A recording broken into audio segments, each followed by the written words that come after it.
அம்மா திலகவதி. என்ன எதுக்கு வந்தீங்க? சினிமாவில டூயட் பாடிட்டு இருந்த உன்ன அரசியல் கொண்டாந்து எம்பி ஆக்கணும். இங்க நாங்க சொல்றபடிதான் நீ கேட்கணும். டெல்லியில நாங்க சொல்றபடிதான் நீ கைய தூக்கணும். உன் இஷ்டத்துக்கு நடக்கிறதுக்கு நாங்க ஒண்ணு கட்சி நடத்தல. நீ ஒரு எம்எல்ஏ, நான் ஒரு எம்பி. என்னையே மிரட்டுறியா? மந்திரிகளே என்ன பார்த்து பயந்து ஓடுவானுங்க. என்ன பார்த்து நீ சாதாரண எம்எல்ஏங்கிற. போலீஸ் ஸ்டேஷன்ல நம்ம ஆளுங்க மேல ஏன் ஆக்ஷன் எடுக்க சொன்னாங்கன்னு கேளுங்க. நம்ம கட்சிக்காரங்கிறதுக்காக கொலைகாரனே, அராஜகம் பண்றவனே, ஒரு பொண்ணோட தாலியை பறிச்சவனே விடுதலை பண்ண சொல்றீங்களா? நெவர். இந்த திலகவதி அந்த தப்ப பண்ணவே மாட்டா. நீ எம்பி ஆகணுங்கிறதுக்காக எலெக்ஷன் நேரத்துல எதிர்கட்சிக்காரங்க 8 பேரை கொண்டமே. அப்ப என்ன பண்ண? 8 பெண்களுடைய தாலி அறுந்து போச்சே, அப்ப என்ன பண்ண? அராஜகம் சொல்றியே, உன்னை தோக்கடிக்க நினைச்சவங்கள கைய வெட்டியிருக்கோம், காலை வெட்டியிருக்கோம், ஏன் தலைய வெட்டியிருக்கோம். அப்ப என்ன பண்ண? எம்பி பதவியா வேணாம்னு போயிட்டியா? இப்படி நியாயம் பேசுற நீ பேசாம நடிச்சிட்டு போக வேண்டியானே. ஏன் அரசியலுக்கு வந்த? நம்மள இம்சை பண்ணதான். என்ன நம்புறவங்களுக்கு நல்லது பண்ணத்தான் நான் அரசியலுக்கு வந்தேன். பண்ணு, நல்லா பண்ணு. நீ எவ்வளவு நாள் அரசியல் இருப்பன்னு பார்க்கத்தானே போற. பாக்குறேன். ஏடா என்ன நின்னுகிட்டு போங்கடா.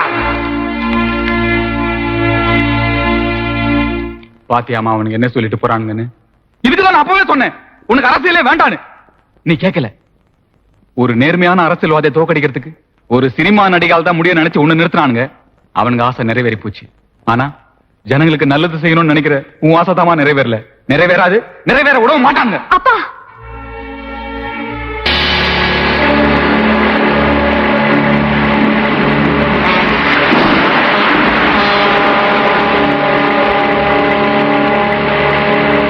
அவகிட்ட கம்ப்ளைண்ட் எழுதி வாங்க போலீஸ் ஸ்டேஷன் கூட்டிட்டு போறியா? முத நீ எங்க கட்சிக்காரனுக்கு தான் சர்வன்ட், அப்புறம் தான் பப்ளிக் சர்வன்ட். தெரியுமா உனக்கு? கொற்ற மழையில குறைய பிடிச்சிட்டு மந்திரி நிக்கிறீங்க, என் கடமையை செய்ய விடாம தடுக்கிறீங்க. அப்போ இந்த கொலையை செஞ்சது உங்க ஆளுங்களா?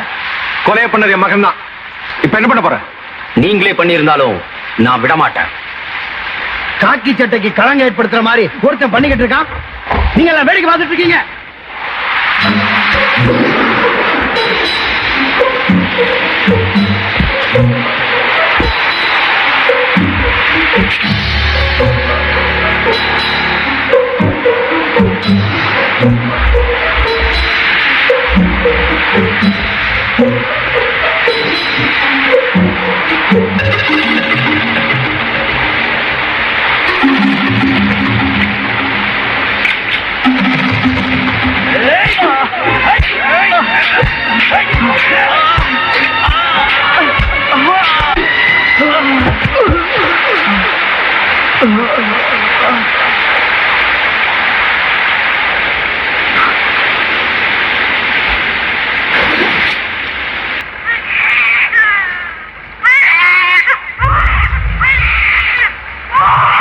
இது அந்த பொண்ணோட குழந்தை. என்னங்க பண்றது? 6 தடவை எம்எல்ஏவா இருக்கேன், ஒரு குழந்தை கூட இல்ல. இத நான் வளர்த்துக்கிறேன். கொண்டு போய் குப்பத்துள்ள போடியா. என்னையா யோசிக்கிறேன்? ஏழைங்க எங்க இருக்கணுமோ அங்கதான் இருக்கணும். அப்பதான் நமக்கு ஓட்டு போடுவாங்க. போயா. எங்க பேச்ச கேட்காத அதிகாரிங்க, எங்களுக்கு எதிராக நடக்கிற அதிகாரிங்க எவனையும் உயிரோட விட மாட்டோம். கள்ளச்சாராயம் காய்ச்சற கோஷ்டிய பிடிக்க போன இவனை அவங்களே அடிச்சு கொன்னுட்டானுங்க அப்படின்னு நீங்க எல்லாம் சாட்சி சொல்லணும். இல்ல உங்க எல்லாருக்கும் இவன் கதிதான். பாப்பா,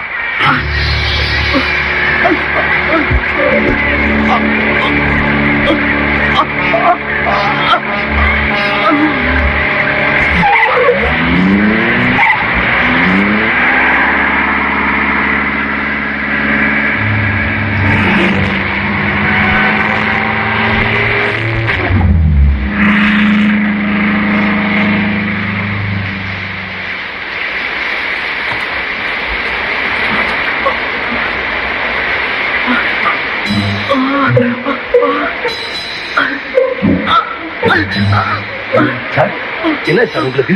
சார், என்னாச்சு சொல்லுங்க. Sir, sir, sir, sir.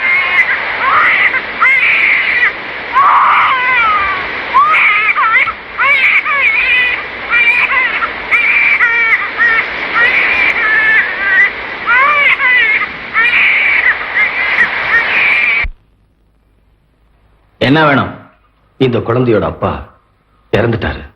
அப்பன் செத்தா அனாத ஆசிரமத்துக்கு எடுத்துட்டு போங்க. இங்கே வந்தீங்க. கம்ப்ளைண்ட் கொடுக்கணும். கம்ப்ளைண்ட்? 2 கண்ணும் தெரியாத அந்த அப்பாவிய காரியத்தை கொலை பண்ணிட்டான் மந்திரி மகன். ஓ, அந்த கேஸா? அது ஆக்சிடென்ட் கேஸ். ஃபைல க்ளோஸ் பண்ணிட்டாங்க. ஃபைல மட்டுமா? ஒரு நேர்மையான இன்ஸ்பெக்டர் க்ளோஸ் பண்ணிருக்காங்க. அவங்க சொல்றத கேட்கறதுக்காக உங்களை இங்க அப்பாயிண்ட் பண்ணிருக்காங்க.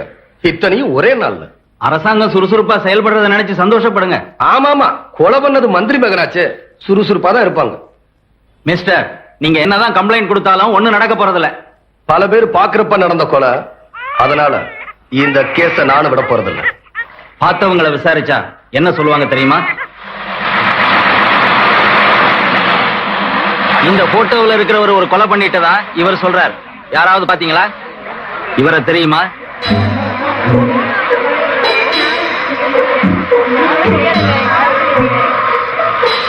நீ பாத்திருக்கேய? தெரியாது சார்.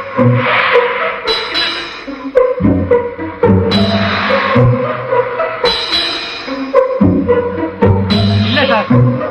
சரியா சார்? நேர்ல பார்த்தவங்க சாட்சி சொல்லாம உங்களால ஒண்ணும் பண்ண முடியாது. அந்த கொலைய நான் பார்த்தேன். மந்திரி மகன் தான் கொலை செஞ்சாருன்னு கோர்ட்ல வந்து சாட்சி சொல்றதுக்கு உங்களுக்கு தைரியம் இருக்கா? தைரியம் இருக்கிறதுனால தான் போலீஸ் ஸ்டேஷனுக்கே வந்தேன். உங்க பேரு? சங்கர். என்ன வேலை பாக்குறீங்க? சமையல் வேலை. நாளைக்கு எங்க இருப்பீங்க? விஜயா கல்யாண மண்டபத்துல.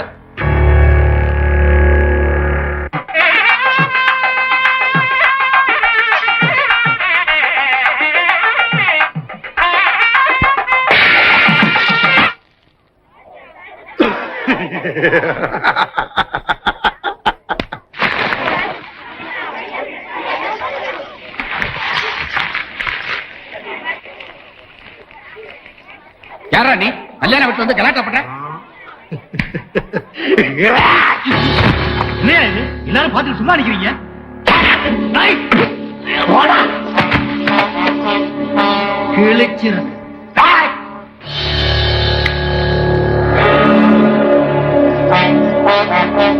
எவ்வளவு வரதட்சணை வாங்கின? எவ்வளோடா வாங்கின? 2 லட்சம். இந்த நாட்டுல பொண்ணை பெத்தவனை கஷ்டப்படுத்தி வரதட்சணை வாங்குறவன்லாம் யோகியன், கத்திய காட்டுறவன் அயோக்கியனா? இந்த நாடு உருப்படுமா? உருப்படவே உருப்படாது. ஏப்பாவது போலீஸுக்கு போன் பண்ணீங்க அப்படின்னு நான் மிரட்ட மாட்டேன். தில்ல இருக்கிறவன் பண்ணிக்கோ.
இவன் எப்படி கல்யாணம் பண்றதுக்கு வந்தான்?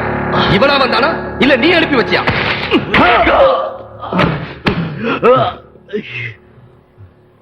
கான்ஸ்டபிள், இவரை பத்திரமா லாக்கப்ல வை. இன்ஸ்பெக்டர் பதவிக்கு மரியாதை கொடுத்து உன்கிட்ட கெஞ்சி கேட்டேன். நீ சட்டத்தை மதிக்காம ஒரு கொலைகாரனை இன்னொரு கொலை பண்றதுக்காக அங்க அனுப்பி வச்சிருக்க. இவர் அன்னைக்கு ஒரு கொலை பண்ணதா சொன்னீங்க, இன்னைக்கு ஒரு கொலை பண்ண போறதா சொல்றீங்க. இதுக்கு யார் சாட்சி? இதோ பக்கத்துல நிக்கிறாரு உங்க இன்ஸ்பெக்டர் பெத்த பெருமாள், அவரை கேளுங்க. ஆமா ஆமா, நானே பார்த்தேன். வேற சாட்சி இருக்கா? ஏன் உங்க டிபார்ட்மெண்ட்ல இருக்கிற ஒரு இன்ஸ்பெக்டரோட சாட்சியை ஏத்துக்க மாட்டீங்களா? குற்றவாளிகளை பிடிக்கிறதுக்கும் தண்டிக்கிறதுக்கும் போலீஸ்காரங்க மட்டும் நினைச்சா பத்தாது, பொதுமக்களும் ஒத்துழைக்கணும். இவர்தான் கொலையாளின்னு ஒரு சமையல்காரன் மட்டும் தான் சொன்னான், வேற எவனும் சொல்லலையே. எப்படி சொல்லுவான்? சொல்றவனுக்கு இந்த நாட்டுல என்ன பாதுகாப்பு இருக்கு? நான் மட்டும் இல்லைனா சாட்சி சொல்லுவேன்னு சொன்ன சமையல்கார சங்கரை இவன் கொலை பண்ணிருப்பான். அவன் செத்திருந்தா அவன் குடும்பத்தை உங்க டிபார்ட்மெண்ட் காப்பாத்துமா? அவனோட 4 தங்கச்சிகளுக்கும் உங்க டிபார்ட்மெண்ட் கல்யாணம் பண்ணி வைக்குமா? இன்ஸ்பெக்டர், எப்ப உங்க போலீஸ் சாட்சி சொல்றவங்களுக்கு பாதுகாப்பு கொடுக்குமோ, எப்ப உங்க கோர்ட்டு அலைய வைக்காம தீர்ப்பு சொல்லுமோ, அப்பதான் ஜனங்களுக்கு சாட்சி சொல்ல வருவாங்க. எப்ப மந்திரிக்கு பயப்படாம மனசாட்சிக்கு பயப்படுறீங்களோ, அப்பதான் ஜனங்களும் பயப்படாம வருவாங்க. அப்படி ஒரு நிலைமை வர்ற வரைக்கும் மந்திரி மக மேல ஆக்ஷன் எடுக்க என்னால முடியாது. எடுக்க முடியாதவன் ஏன் இந்த வேலைக்கு வந்த? தைரியம் இருக்கிறவன், நேர்மையா நடக்கிறவன் தான் போலீஸ் வேலைக்கு வரணும். சுருக்கமா சொன்னா சுத்தமான ஆம்பளை தான் போலீஸ் டிபார்ட்மெண்ட்டுக்கே வரணும். அப்படி முடியாதவங்க வெட்டிக்கடை வச்சு பொழைக்கலாம்னு சொல்றீங்க. Correct correct. நீங்க பெரிய இடத்து பிள்ளைங்கிறதுனால ரொம்ப பேசுறீங்க. இவர் கொலை பண்ண ட்ரை பண்ணதை நீங்க பாத்திருந்தா பேசாம கம்ப்ளைண்ட் எழுதி கொடுத்துருப்பாங்க. எழுதி கொடுக்கிறேன். என் உயிருக்கு பாதுகாப்பு வேணும். நான் போற இடமெல்லாம் போலீஸ் வரணும். என்னை சுத்தி எப்பவும் துப்பாக்கி ஏந்தின போலீஸ் இருக்கணும். உங்களால செஞ்சு கொடுக்க முடியுமா? இவருக்கு பாதுகாப்பா?